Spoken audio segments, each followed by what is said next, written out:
प्रिय भाई बहनों, आज हम सभी कक्षा 10वीं में राष्ट्रीय अर्थव्यवस्था की जीवन रेखाएं उस चैप्टर में हम अगले टॉपिक की चर्चा करेंगे जिसका नाम है रेल परिवहन। रेल परिवहन के बारे में चर्चा करेंगे।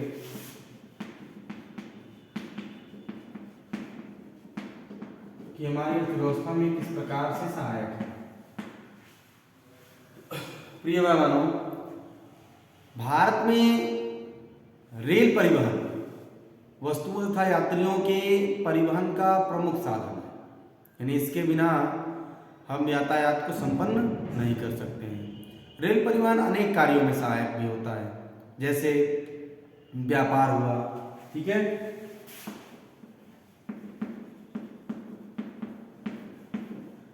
व्यापार के लिए भी हम इसका उपयोग करते हैं। व्यापार हुआ, तीर्थ यात्राएं हुई, ठीक है, लंबी दूरी तक सामान का परिवहन, यानी इस प्रकार की जो भी क्रियाएं हम संपन्न करते हैं वो रेल के माध्यम से कर सकते हैं। ठीक है, यदि हम रेल परिवहन की मार्गीय लंबाई की बात करें, ठीक है, तो कितने दूर तक वो फैला हुआ है, तो मार्गीय लंबाई की हम जब बात करते हैं तो 64,460 किलोमीटर जो इसकी मार्गीय लंबाई है वो टोटल है 64,460 किलोमीटर। ये इसकी मार्गीय लंबाई है और इस मार्गीय लंबाई में कुल स्टेशनों की संख्या 7,133 है, यानी कुल स्टेशन जो इसके बीच में पड़ते हैं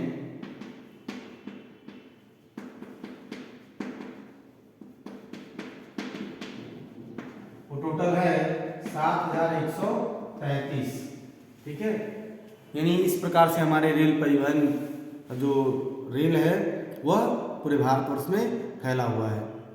भारतीय रेल परिवहन को 16 क्षेत्रों में विभाजित किया गया है। यह प्रश्न दिया जा सकता है कि कितने क्षेत्रों में विभाजित किया गया है, तो कुल 16 क्षेत्रों में विभाजित किया गया है।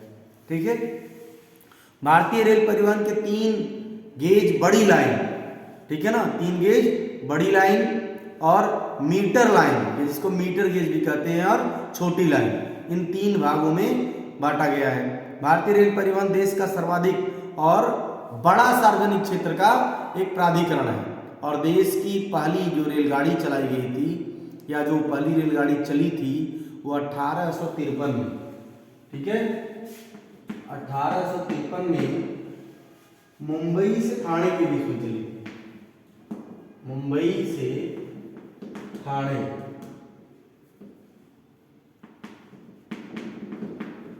ठाणे के बीच में चली थी। ठीक है, इस प्रकार से मतलब कुल जो इसकी दूरी थी वो लगभग 34 किलोमीटर की दूरी तय की गई थी। मुंबई से लेकर ठाणे स्टेशन की जो बीच की दूरी है वह 34 किलोमीटर की है और इसके बीच में ही ये रेल, पहली जो रेल चलाई गई थी वो 1853 में चलाई गई थी। ठीक, इसके बाद हम देखते हैं भारत में जो रेल परिवहन है, यानी रेल यातायात का महत्व क्या है। ठीक है, यानी हम उसको अपने यातायात में महत्वपूर्ण क्यों मानते हैं, इसके विषय में चर्चा करेंगे। तो भारत में रेल परिवहन यातायात का महत्वपूर्ण साधन है। ठीक है, और भारत में रेलवे का आर्थिक महत्व हम कुछ बिंदुओं के माध्यम से जान सकते हैं। जैसे पहला है, रेल परिवहन द्वारा औद्योगिक विकास को गति मिली है। यदि रेल परिवहन नहीं होता तो जो हमारा औद्योगिक विकास है वो मंद पड़ जाता। दूसरा है, कच्चे माल को उत्पादन केंद्रों तक, ठीक है, और तथा निर्मित माल को उत्पादन केंद्रों से विपणन केंद्रों तक लाने और ले जाने का काम रेलवे द्वारा ही प्रमुख रूप से किया जाता है। ठीक है, इस प्रकार से ये हमारे यातायात में एक महत्वपूर्ण स्थान रखता है। रेलवे में उद्योगों के विकेंद्रीकरण में प्रमुख भूमिका का निर्वाह भी करता है। क्यों करता है? क्योंकि कच्चे माल को रेल आसानी से स्रोतों से उत्पादन केंद्रों तक पहुंचा देती है। ठीक है, यानी जहां उसका स्रोत है उससे उसको उत्पादन केंद्र तक पहुंचा देती है। ठीक है, रेल ने निर्यात को बढ़ावा भी दिया है। तैयार माल को बड़ी मात्रा में रेल सस्ती दरों पर बंदरगाह तक पहुंचा भी देती है। इस प्रकार से हमारे यातायात में महत्वपूर्ण भूमिका निभाती है। ठीक है, दूसरा है भारतीय रेलवे के लिए चुनौतियां। इसमें और सारी भी चीजें हैं, जैसे आप इसमें एक और बिंदु जोड़ सकते हैं कि वस्तुओं के उत्पादन व वितरण को सुगम बनाकर रेलवे ने व्यापार को महत्वपूर्ण प्रोत्साहन भी दिया है। ठीक है, इसके बाद भारतीय रेलवे के समक्ष कौन कौन सी चुनौतियां हैं, इसके विषय में हम चर्चा करेंगे। ठीक, जो सबसे बड़ी चुनौती हम देखते हैं, ठीक है, वो बिना टिकट यात्रा। आप देखते होंगे कि ट्रेनों में टीटी होते हैं, टीटीई होते हैं जो टिकट की चेकिंग करते हैं, लेकिन अभी भी बड़ी मात्रा में लोग बिना टिकट के यात्रा करते हैं। ये सबसे बड़ी चुनौती है भारतीय रेलवे के समक्ष।